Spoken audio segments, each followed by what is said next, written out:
Merci beaucoup. Merci, monsieur le maire. Donc, je dois rappeler que j'ai découvert que le Vélib avait été inventé ici. Il s'appelle Yellow. D'ailleurs, on a mis du jaune dans notre logo. Hein. Et puis, à Atlantec, on aura une présentation dès demain, puisqu'on suit avec beaucoup d'intérêt les travaux d'Atlantec au sein de 5T. Je vois Clément Briseau, je salue toutes les personnes d'Atlantec. Et puis, si j'ai bien compris, on doit réfléchir à E6T pour ajouter l'eau à un certain moment. Donc, on verra dans le futur comment on fait ça. Je voudrais maintenant que nous écoutions Jean-Marie Chevalier, qui est un des grands, on en aura d'autres aujourd'hui ici, mais un des grands de l'énergie dans notre pays et qui n'a pas pu être là parmi nous aujourd'hui, mais qui a tenu à être malgré tout présent. Je sais qu'il nous regarde, donc je le salue. Jean-Marie. Cette réunion de Paris est un moment très important, je dirais, dans l'histoire de l'énergie, dans l'histoire du climat. Bon. Le réchauffement climatique est quelque chose qui est scientifiquement avéré maintenant, dont les retombées vont être très coûteuses pour l'économie mondiale, avec des incertitudes, c'est-à-dire qu'on ne sait pas exactement qui va recevoir les effets négatifs du réchauffement climatique, combien ça va coûter, quand ça va arriver.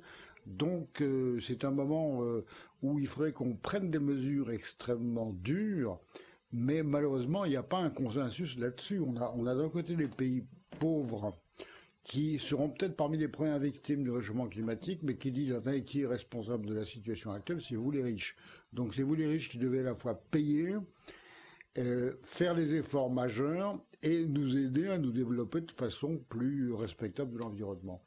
Et les riches disent, oui, vous avez raison, mais on n'a pas envie de payer. Il y a une espèce d'égoïsme des nantis, qui disent dans le fond ce qui va arriver au Bangladesh dans 15 ans, etc.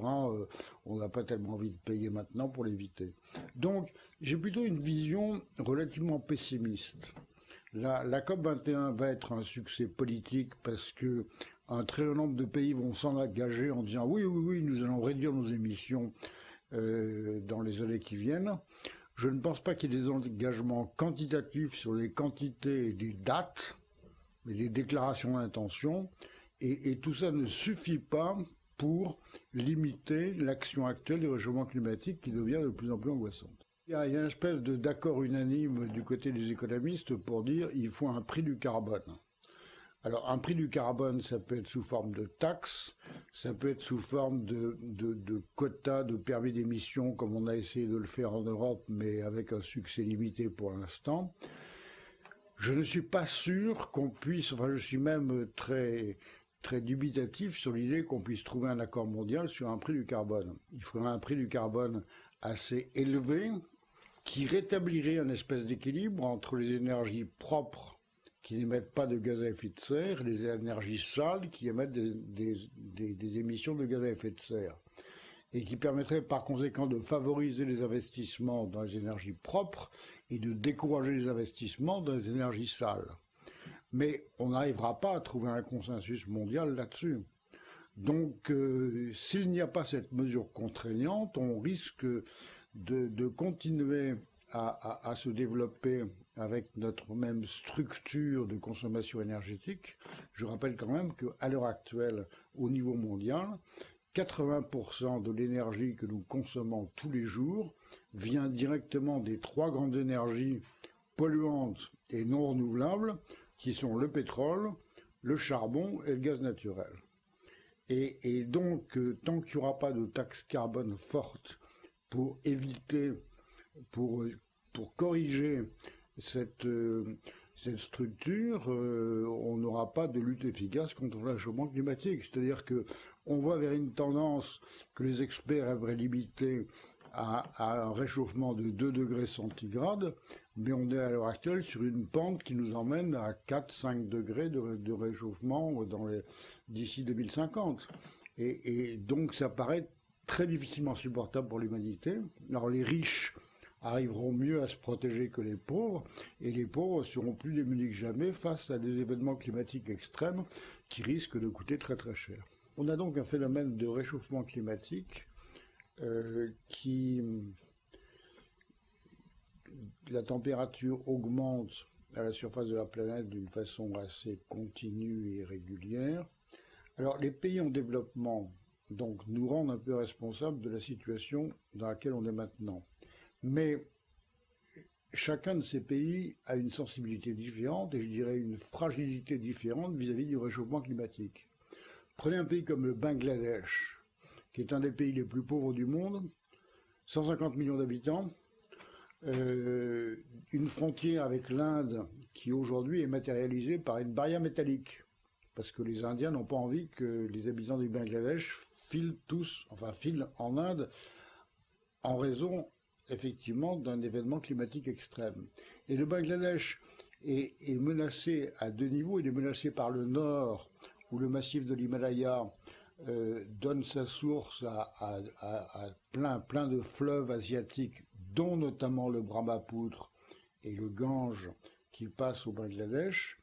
Et d'autre part, menacé par le sud, la montée des eaux de la mer dans un paysage de delta avec des altitudes très basses et qui fait qu'on peut craindre des catastrophes dramatiques. Donc, vous avez d'autres pays très menacés qui sont les îles du Pacifique, et je pense pas seulement aux petites îles, mais à un pays comme les Philippines, qui est un pays extrêmement vulnérable aux aléas climatiques. Et si vous voulez, on a à l'heure actuelle un phénomène où il y a une multiplication de cyclones de très forte ampleur.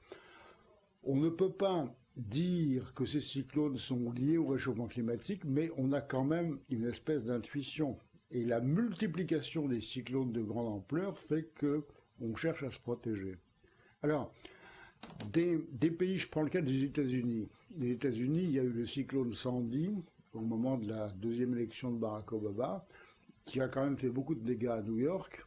Et New York est en train de mettre en place des systèmes pour se protéger d'événements climatiques extrêmes. New York peut le faire, le Bangladesh a beaucoup plus de difficultés pour le faire parce qu'ils n'ont pas d'argent. Donc il y a une espèce d'inégalité face au réchauffement climatique entre les pays riches et les pays pauvres.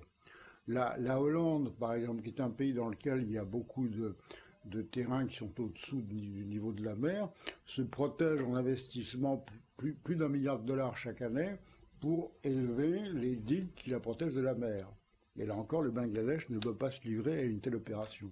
Donc une très grande inégalité par rapport à ce phénomène de réchauffement climatique, et une inégalité qui, à mon avis, va s'accentuer au fur et à mesure qu'on va découvrir les dégâts que vont occasionner ces phénomènes climatiques extrêmes.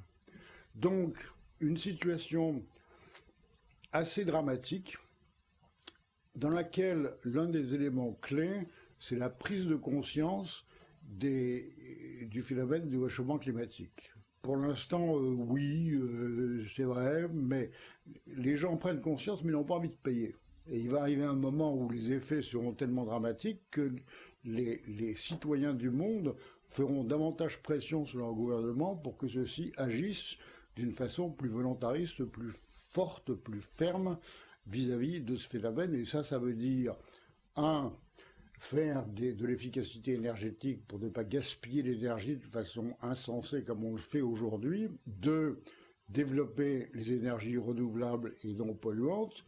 Et 3, avoir une espèce de diversification énergétique qui fait qu'on dépend moins de telles sources d'énergie dominantes comme c'est à l'heure le cas. Alors là encore, des situations très différentes.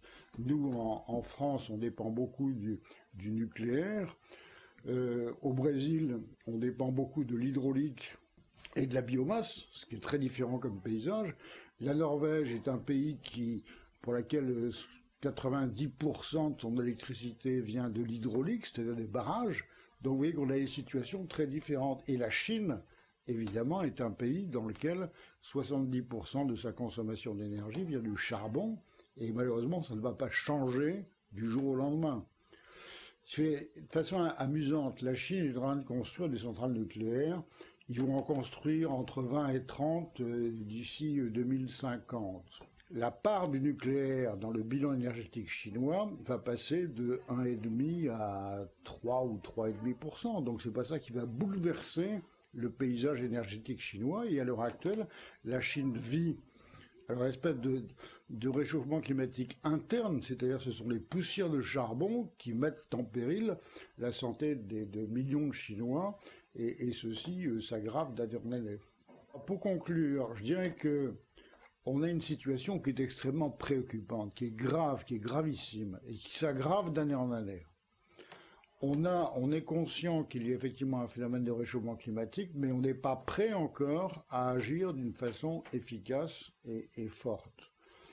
Donc, je dirais que la variable majeure dans tout ça, c'est cette prise de conscience du réchauffement climatique et les dégâts que ça peut entraîner pour certains pays, pour certains secteurs de l'économie. Et donc, c'est au fur et à mesure qu'on se rendra compte de tout cela qu'on aura probablement des actions plus fortes qui nous permettront de rééquilibrer davantage une situation énergétique qui est trop dominée par les énergies polluantes et non renouvelables.